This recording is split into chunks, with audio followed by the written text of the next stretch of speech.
Mən bir valideyn kimi çox maraqlıdır ki, öz uşaqlarımızı fiziki və psixoloji təcavüzdən necə qoruya bilərik?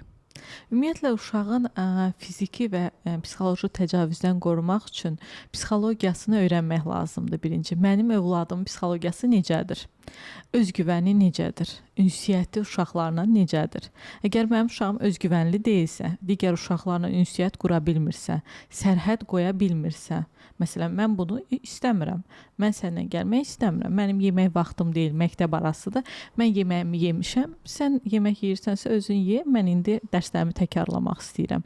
Və yaxud hər hansısa bir işlə məşğul oluram və burada sərhəd qoyuram digər uşağa. Əgər bunu qoya bilmirsə, öz emosiyalarının fərqində deyilsə, kim nə dedi, necə dedi, onunla çıxıb gedirsə, ona uyursa, belə deyək, təbii ki, burada təcavüz ola bilər.